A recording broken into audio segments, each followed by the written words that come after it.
슬러지 탈수입니다. 슬러지를 최종 처분하기 전에 물을 제거해서 부피를 감소시키고 취급을 쉽도록 하기 위해서 슬러지 탈수를 실시합니다. 보통 중력식 농축이나 부상식 농축으로 할 수 있는 함수율의 최소치는 약 95%입니다. 즉 고형물 함량이 5% 정도가 한계인데 이를 최대한 물을 제거하여 함수율 75% 이내, 즉 고형물 함량 25% 이상 만들기 위해서는 이제 중력이나 부상식으로는 한계가 있고 기계를 이용해서 탈수를 해야 합니다. 기계식 탈수기의 종류로는 가압 탈수, 벨트 프레스 탈수, 원심 탈수가 있습니다. 여기에 사진을 보여주고 있는데 필터 프레스 탈수는 탈수판이 있고 탈수판과 판 사이에 슬러지를 집어넣은 후 횡방향으로 압축시켜서 수분을 제거하고 찌꺼기, 즉 탈수 케이크를 분리하는 장치를 필터 프레스라고 합니다. 벨트 프레스는 회전하는 롤러 사이에 슬러지를 집어넣고 이 슬러지가 이 두 개의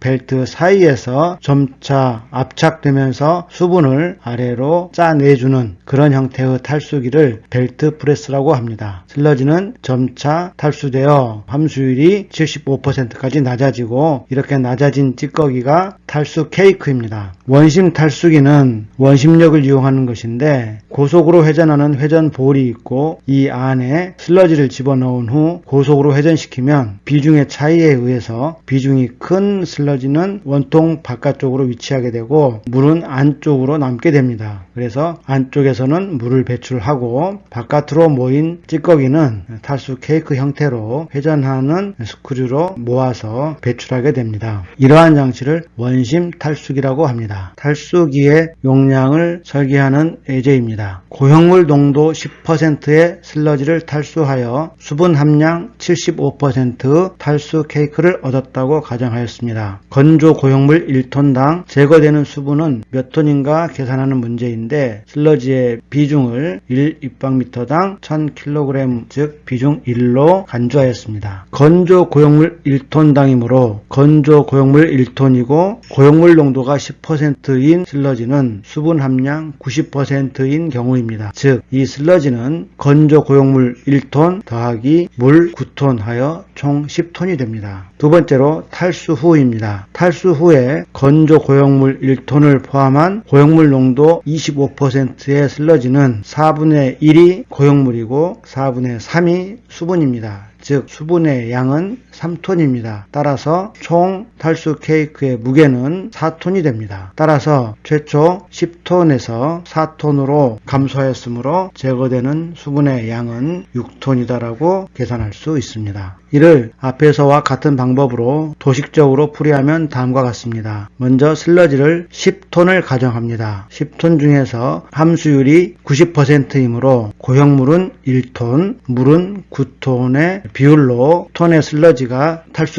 탈수됩니다. 탈수 후에는 고형물은 제거되지 않고 남아있고 이 중에서 물, 즉 탈수 여액만 빠져나가기 때문에 남아있는 물의 양을 X톤이라고 가정하겠습니다. 그러면 전체 탈수 케이크 중에 이 고형물이 차지하는 비율이 25%이므로 식을 세우면 1 더하기 X 분의 1 곱하기 100%가 곧 25라는 뜻입니다. 따라서 X는 3톤입니다. 따라서 제거되는 수분의 양은 당초 9톤에서 탈수 후 3톤으로 감소하였으므로 물은 6톤이 제거된 것입니다. 무게가 10톤에서 4톤으로 줄었으니 이를 운반을 하든 건조를 하든 소각을 하든 이후에 일어나는 여러가지 슬러지 처리 처분 과정이 그만큼 더 쉬워지고 그만큼 용량이 줄어들게 된다는 뜻입니다. 이렇게 탈수된 물은 아직 오염도가 높기 때문에 그대로 방류하는 것은 아니고 이 탈수 여액은 본 하수 처리 공장으로 반송시켜서 다시 1차 침전지, 그 다음에 미생물 처리 등을 통해서 처리한 후 방류하게 됩니다. 다시 말하면 탈수 여액은 다시 본 하수 처리장으로 되돌리게 됩니다. 다음은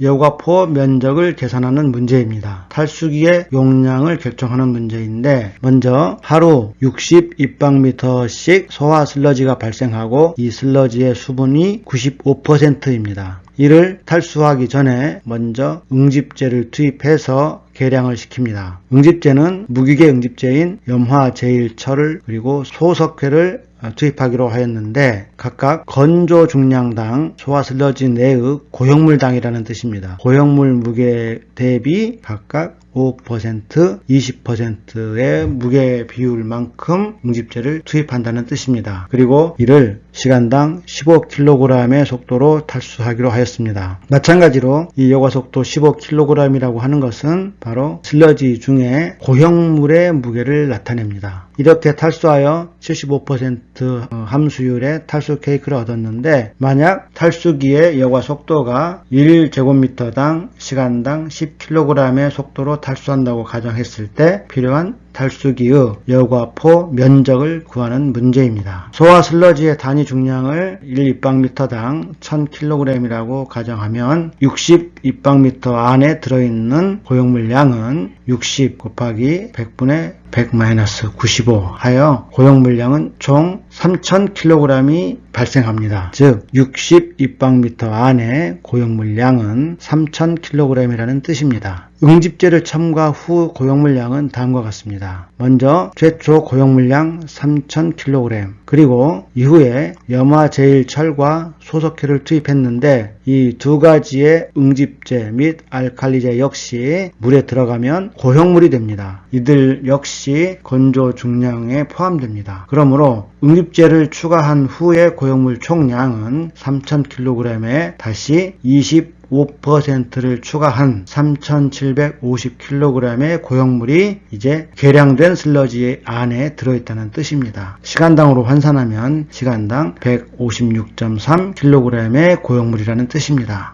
따라서 필요한 여과포 면적을 A라고 봤을 때 여과포 면적은 1제곱미터당 10kg씩 탈수하므로 이를 10으로 나누면 필요한 면적은 15.6제곱미터의 여과포 면적을 가진 탈수기가 필요하다는 뜻입니다.